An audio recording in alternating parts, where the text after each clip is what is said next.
Paul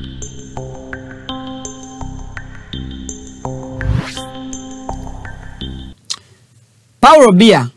currently, he is the longest serving president in the world. Yakafugira Cameroon, emyaka 43.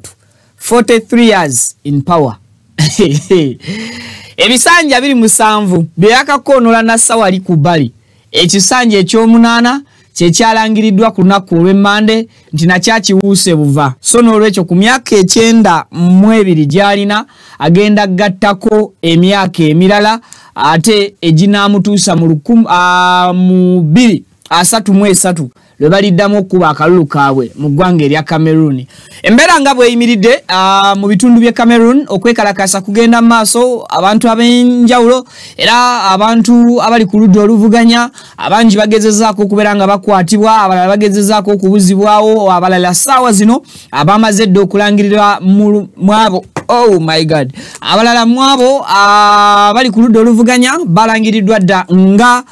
bwe batiddwa era nga n'ennamba yaabo abafiiridde sofa mu kwekalakasa kuno ekyabuusabuusibwa. Mu mbeera eyo angenda kubeera nga ate nkutwalako kone ku ggwanga ery'omulirwano wano ku Tanzania. Ebintu nabo si birungi. Olunaku olw'eggulo bannansi b'eggwanga erya Tanzania basimbudde embalaasi nga bagenda ku kkubo okutandika okwekalakasa nga bawakanya obuwanguzi bw'omukyala president eyalangiriddwa nga alebyalebyeza banne mu lwokaano lw'okuvuganya ku bwa president. Sofa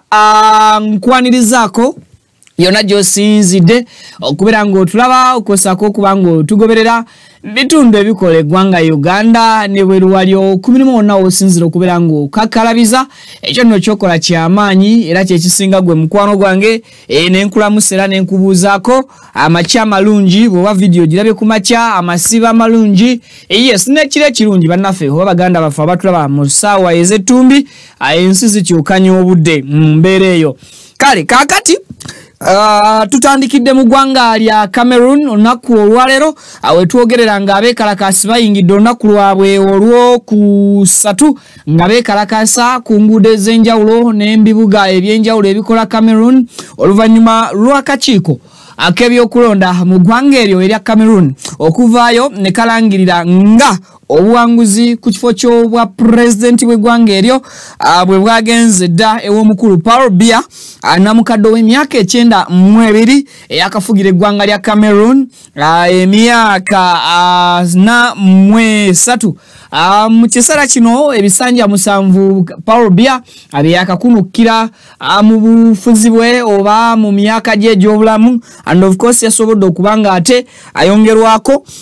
ekisanja ekyomunana kyatandika okuba nga ate alebyalebya abantu abaagala okuba nti bamusigukulula okumujja mu ntebe. Okusinziira ku gava e Cameroon okuvuganya oba embiranye ey'amaanyi mu ggwanga lino yabadde wakati wa Paul Biya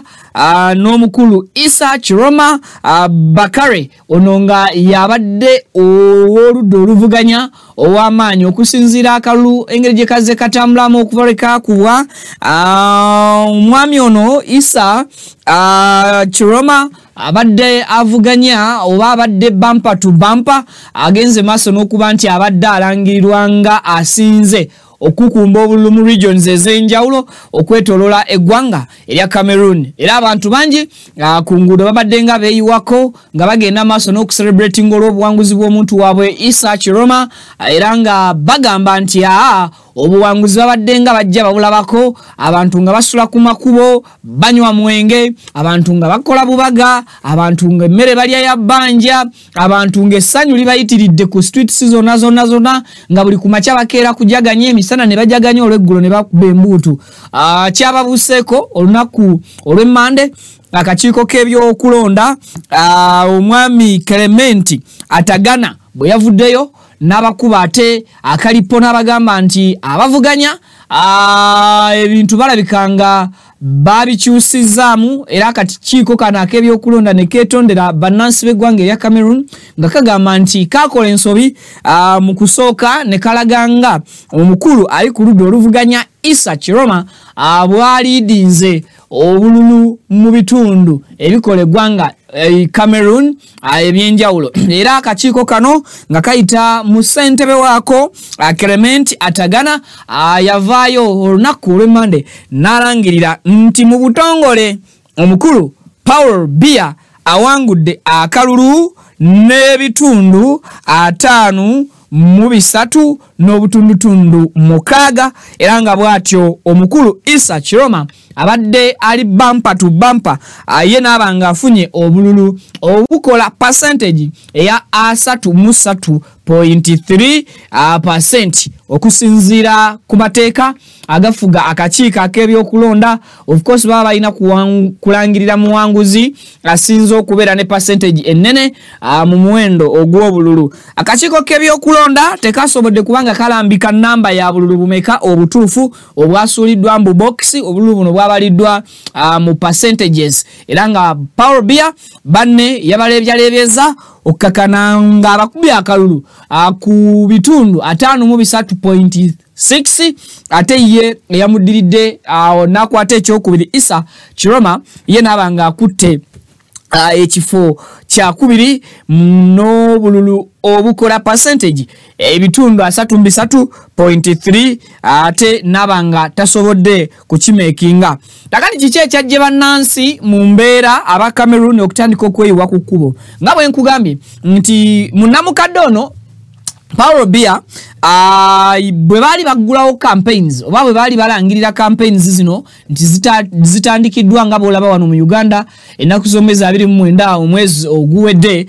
Electoral Commission yaffe wano ng'eyita mu Simon Byabakama Mujenyi abo yalangirira nti ba presidential candidates bo batandise campaigns zaabwe. Paul Biya olunaku campaigns lwe ziggulawo lwe lunaku lwokka lwe yasooka okulabikira mu bantu era lwe lunaku olwasemba okuddamu okulabikira mu bantu ng'abasaba akalulu. Okuva ku lunaku olwo campaigns ziro zaggulwawo mu ggwanga erya Cameroon ate wabaddeewo mulundi gwonna ku kifo kyonna Paul Biya wazeemu kulabikira ng'awenja akalulu mbawagizi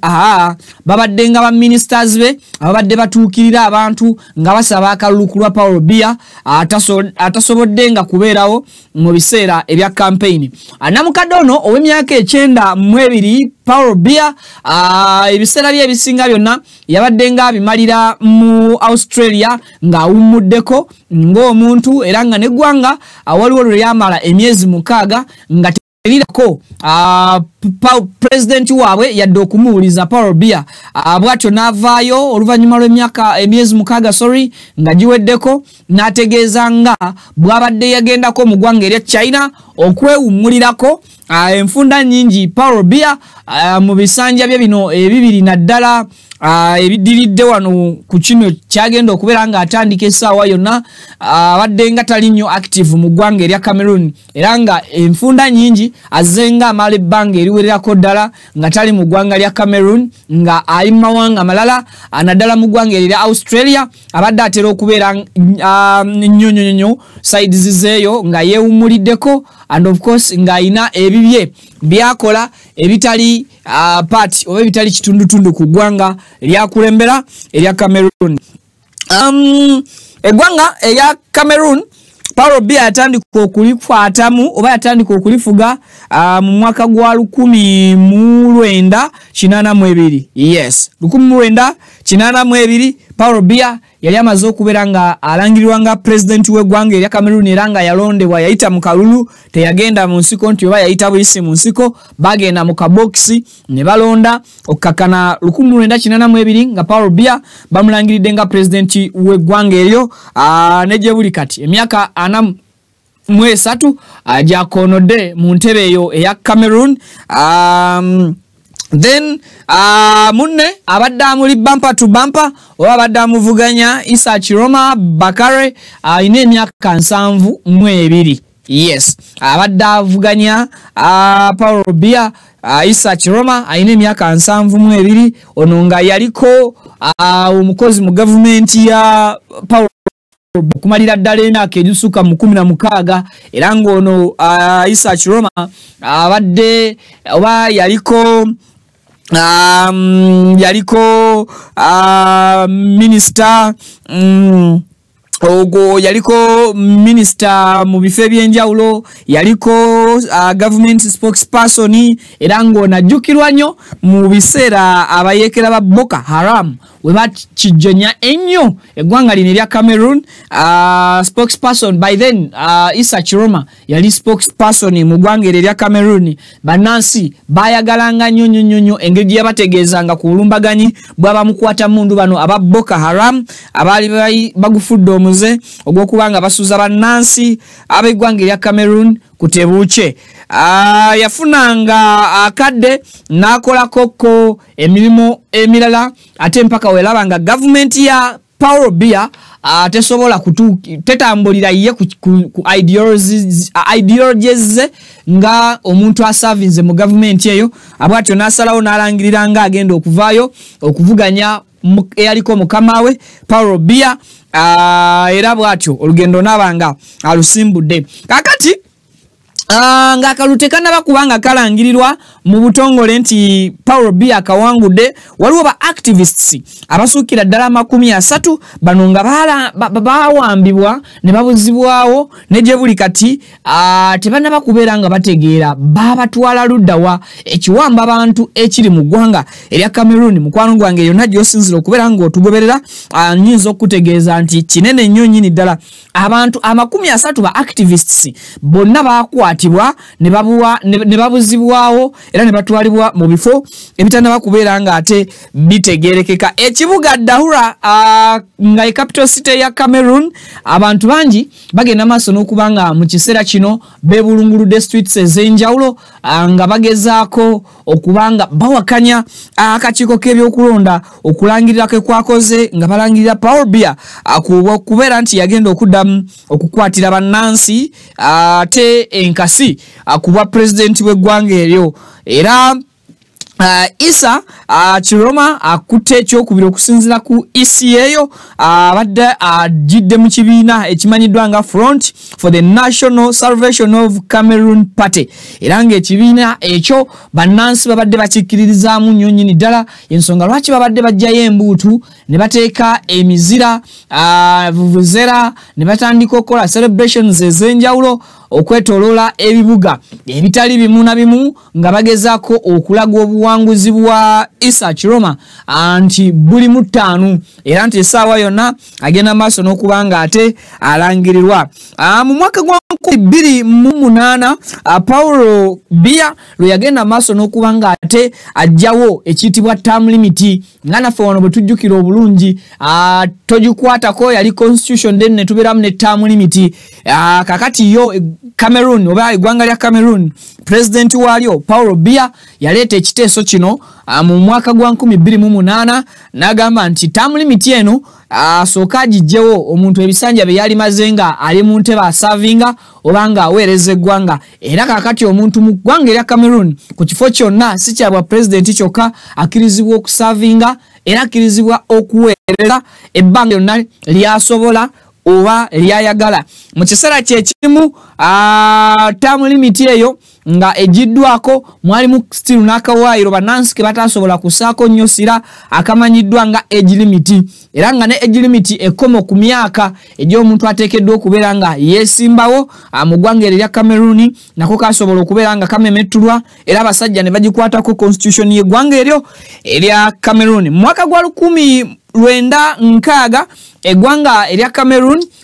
lyafuna obwetwaze era nga obwetwaze bwalyo bwalijja mu mikono gy'abasajja aba French abaali bagenda amaaso n'okubanga babafuga. Ngaffe wano mu Uganda bwe twalina abasajja aba British, kakati eggwanga lya Cameroon lyali mu mikono gy'abasajja aba French era 1960 abakulu aba French mu ggwanga erya Cameroon basalawo ne bakwata obuyinza ne babanga ate babuwaayo eri bannansi b'eggwanga eryo erya Cameroon bagende maaso n'okubanga beddukanyiza ensonga z'eggwanga lyabwe. Era olulimi Olufalansa mu ggwanga erya Cameroon ne lulinga olulimi oluli official olukozesebwa naddala mu bitundu ebisinga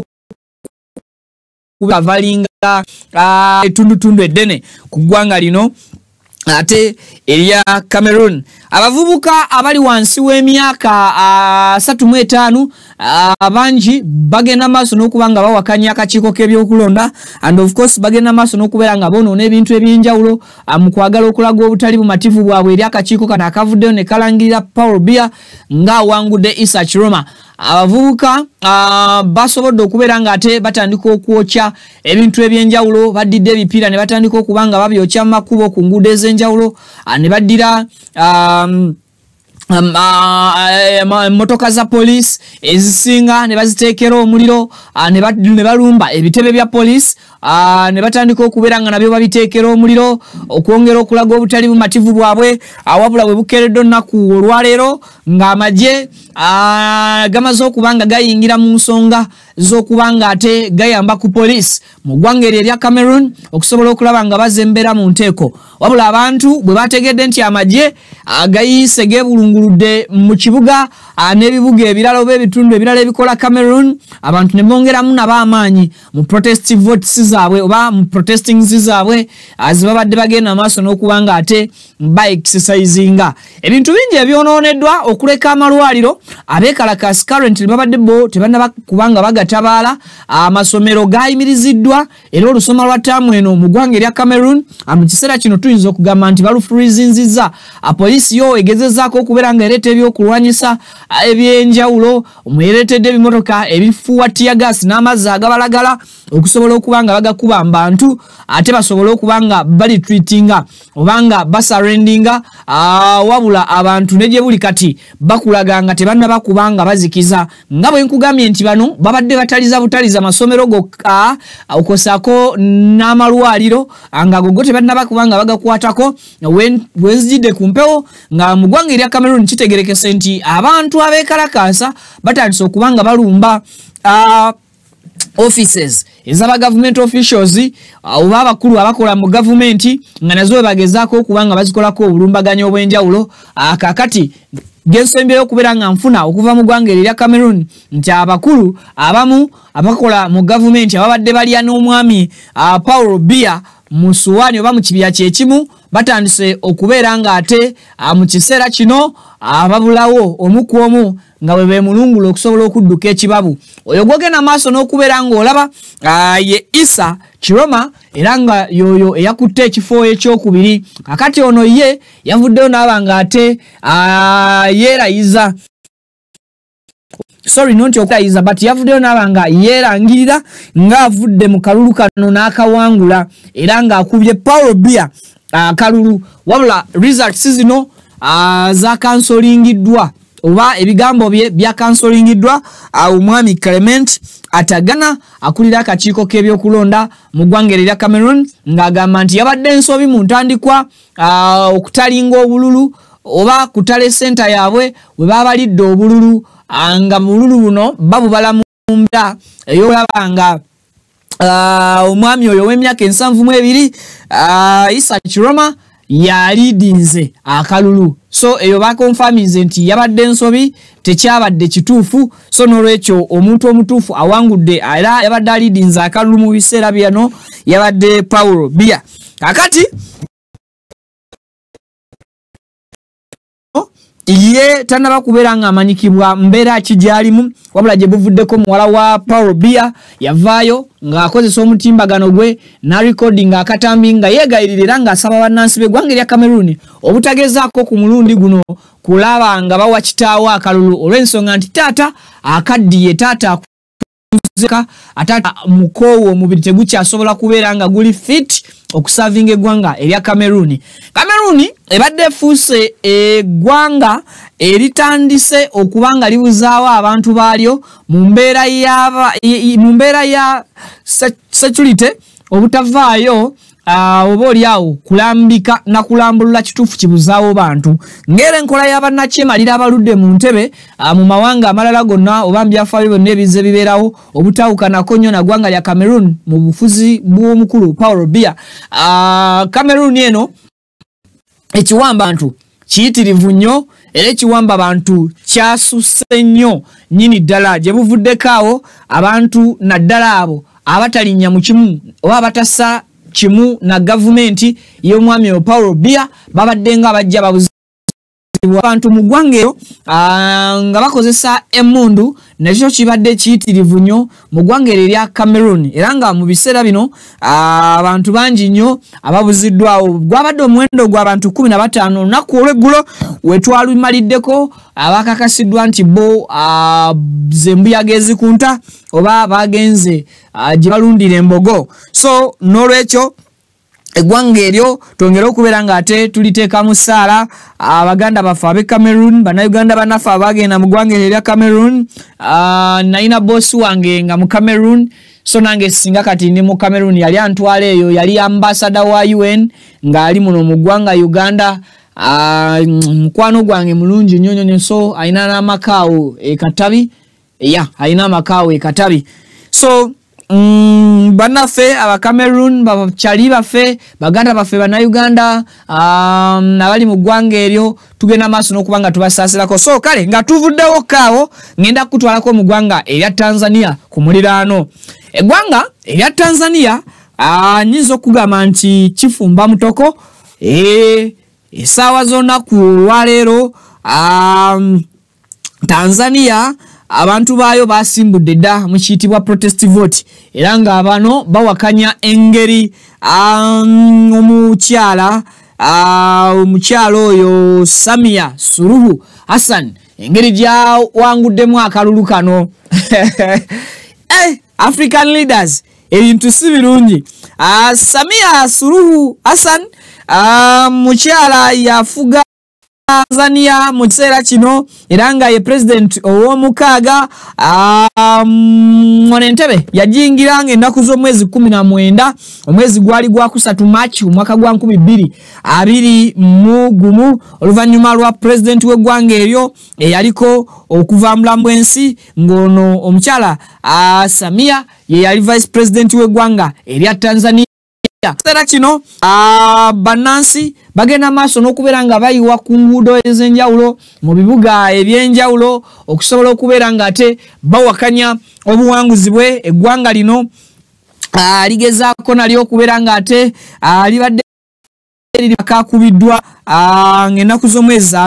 24 akalulu kakubiddwa ng'ennaku z'omwezi 28 lwabadde lunaku lwaggulo so bawakanya omukyalo oyo embezi nansi begwangenya abo bangi bagenze maaso n'okuba nga beeyiwa ku nguudo mu kiseera kino ntegeddeko nti bagenze maaso n'okubeera nga ate babuzwawo nabo simanyi oba lwaki buli wabaawoko okukola ki okwekalakasa waliwo abantu bangi ababuzibwawo waliwo abantu bangi abatafunika kokitire gaabwe matuufu so bwe bityo sofa Tanzania eno sinaba kubeera nga nnyo naye wenzidde ku mpewo nga beekalakasi bayingidde olunaku olw'okuso n'okuba nga alangiridde protest vote yaabwe lwe bagenda okubala nga batandika okwekalaka mirembe bawakanya obuwanguzi sofa obuyinza okuba nga bwoleka omukyala Samia nga president w'eggwanga eryo erya Tanzania so embeera bwetyo sofa gye nyinza okuba nga ate nkuwaako mu kiseera no omukyala oyo Samia mpozi kyesigambye president we Tanzania ssaawa zino aliko munne bwe bali mu mbiranye ey'amaanyi bwe bavuganya yagenda maaso ennaku nga ziize emabega n'okuba nga ate amuteeka mu nkomyo nga amusibako emisango gy'okulya mu nsi olukwe mpaka n'okutuusa kooti juzi lwe yavaayo neba nga ate erambika nemujjako emisango era nemusettinga free wabula gwe basettinga free ye n'agamba tagenda kufuluma kkomera mpaka nga akalulu kamaze okuba nga kakola ki nga kakubwa mu mbeera efaananaganako ng'eyo omukyala Samia ali mu kibiina ekimanyiddwa nga Chama